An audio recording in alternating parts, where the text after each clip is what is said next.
Bonjour et bienvenue dans cette démo de documents destinés à Proeco. Il s'agit aujourd'hui du formulaire de demande de DPPR, donc qui a un petit peu changé au niveau du look et aussi au niveau des informations qu'il faut y renseigner.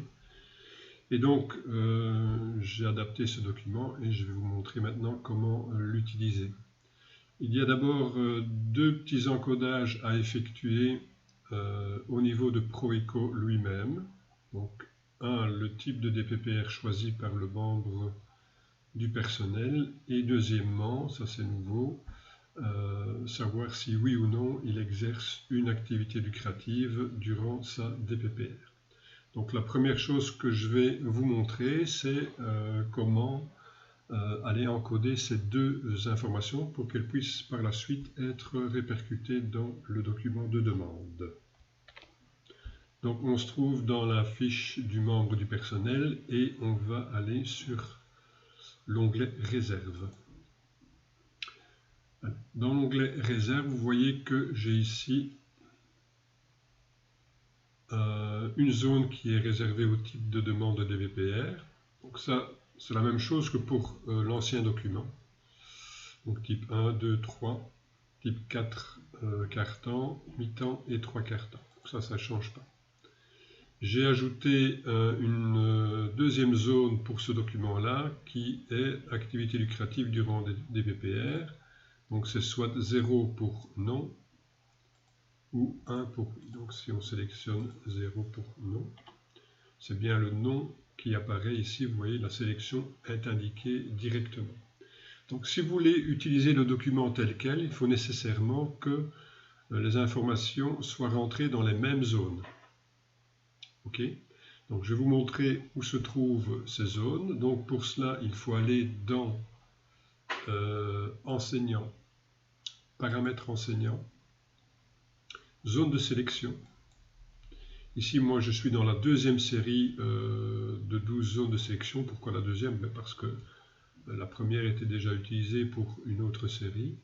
Donc là, je clique sur définition des valeurs et je me retrouve avec mes zones qui sont définies. Donc ici, la zone demande de DPPR avec les différents types qui sont mentionnés et leur code. Donc ici, un code numérique. Si je vais un petit peu plus loin, voilà, j'ai ici la nouvelle zone que j'ai dû insérer pour ce nouveau document. Donc, activité lucrative durant DPPR. Pardon. Donc 0 pour le non et 1 pour le oui. Si il se fait que chez vous, ces zones sont déjà utilisées pour autre chose, pas de problème, vous pouvez évidemment en utiliser d'autres, mais il faudra alors adapter le document. Donc ça, je vous montrerai comment le faire par la suite. Donc uniquement si vous ne savez pas utiliser les mêmes zones que celles que je vous montre ici. Ok, donc une fois que ces informations sont encodées, donc ici j'ai par exemple, donc là j'ai un DPPR type 4, 2 quarts, donc mi-temps. Supposons que le membre du personnel effectivement exerce une activité lucrative, donc je vais choisir le 1 pour oui. Donc voilà, les deux informations sont encodées dans Proeco. Je valide évidemment. Et je vais aller rechercher maintenant le document de demande de DPPR. Voilà, je reviens ici dans mes documents, demande DPPR, donc ça évidemment vous le stockez et vous l'appelez comme vous voulez. Et je vais l'imprimer. Bon, dans ce cas-ci, je vais simplement moi passer sur la prévisualisation.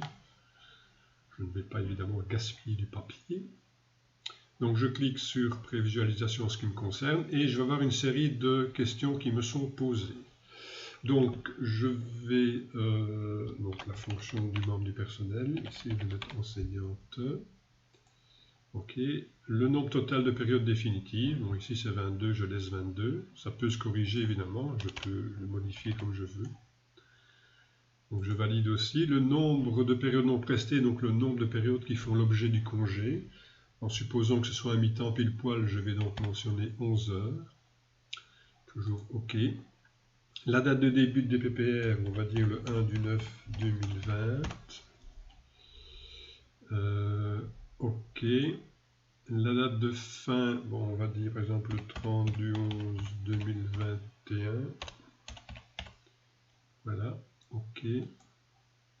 Une justification éventuelle, bon, s'il n'y en a pas, vous laissez vide ou vous mettez néant. Même chose pour prise d'effet pour une autre DBPR en cours déjà acceptée, donc là je peux mettre néant. Ou évidemment mettre la date adéquate. Ok, la date du document, ben ici on est le 20 du 4 2020, donc je mets cette date-là. Ça nous rappellera des souvenirs. Ok, et mon document s'affiche. Donc, ici évidemment il prend beaucoup de place comme vous le voyez. Je peux l'ajuster à ma page de manière à bien voir tout ce qui s'y trouve. Donc, on a bien le matricule du membre du personnel, le numéro de registre national qui est demandé maintenant, les renseignements qu'on a rentrés au niveau des questions qui étaient posées, et surtout les deux informations qu'on a encodées tout à l'heure, donc juste avant de lancer le document, et qu'on a encodé dans la fiche du membre du personnel, à savoir le type de DPPR choisi, et le fait d'exercer ou non une activité lucrative durant la DPPR. Donc votre document comme ceci est complet. Vous avez bien évidemment renseigné les bonnes indications. Il faut encore que je vous montre maintenant comment procéder si par hasard vous n'aviez pas la possibilité d'utiliser les mêmes zones que celles que je vous ai montrées. Donc je vais vous montrer maintenant cette particularité un peu plus technique. Donc je referme ici. Ceci aussi. Là je vais passer en mode édition. Éditer. Ok. Je vais directement me mettre en édition expert parce que c'est une habitude que j'ai prise. Voilà. Et donc, supposons que vous n'ayez pas pu mettre les types de DPPR dans la même zone que celle que je vous ai montrée. C'est tout simple en fait. Vous sélectionnez la case à cocher, par exemple celle-ci. Je vais agrandir un peu. Voilà. Vous sélectionnez cette case à cocher. Et vous allez dans, on va voir si je me trompe, parce que d'habitude je me trompe toujours. Vous avez ici, voilà, vous avez donc expression, ça veut dire que la case sera cochée si l'expression que j'ai encodée ici est vérifiée. Ok. Alors si vous n'avez pas pu encoder dans la même zone, ben, il suffit de cliquer sur le petit bouton qui est ici à côté. Je vais me remettre en zoom normal. Voilà, je clique sur ce bouton-là. Donc évidemment ici, je vais supprimer ceci. Voilà, je le supprime. Je vais aller chercher la bonne donnée. Donc je dois aller dans Réserve et je descends jusqu'au moment où je trouve la bonne information. Donc vous êtes dans vos critères de sélection. Supposons que vous en ayez choisi un. Demande des DPPR. Bon, je le prends ici. OK. J'ai retenu évidemment que pour le type 1, c'est le code 1. Il faut connaître les différents codes. Je fais OK. Donc je valide. Et donc, mon critère, ce sera, est-ce que cette donnée-ci est égale à 1? Le 1, je le mets entre apostrophes. Pourquoi? Parce que ce n'est pas considéré comme étant une valeur numérique, mais bien une valeur alphanumérique. Donc, il faut nécessairement mettre entre apostrophes. Je dis bien apostrophe et pas guillemets. Hein. Très important. Voilà. Je peux alors valider ici mon information. Et donc, on me dit bien ici qu'il n'y a pas d'erreur dans mon critère et que le résultat sera false. Donc, ça veut dire que ma case ne sera pas cochée.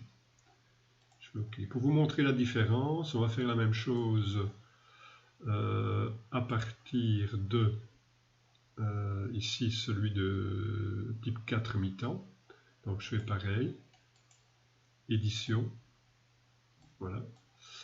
Je vais... donc, supposons que je fais ceci. Hop.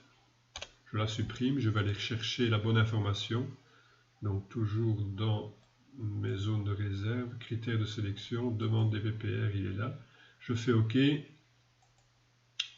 Donc, si c'est égal à la valeur 5, puisque c'était le code 5 pour ce type de DPPR. Et là, vous allez voir, si je clique sur valider, il n'y a toujours pas d'erreur évidemment, le résultat est true, puisqu'on a bien cette valeur-là qui est sélectionnée dans Proeco. Donc on sait bien que ce sera bien cette case-là qui sera cochée. Voilà. Donc voilà comment procéder si vous n'avez pas la possibilité d'utiliser les mêmes zones que celle que je vous ai montrée. Donc il faut adapter alors le document. Voilà. Et bien comme ça, on a fait le tour du sujet. Ce document est bien sûr téléchargeable sur la plateforme StudyShare. J'espère qu'il vous sera utile. Et je vous dis à bientôt dans une autre démo ou un autre tuto. Ciao!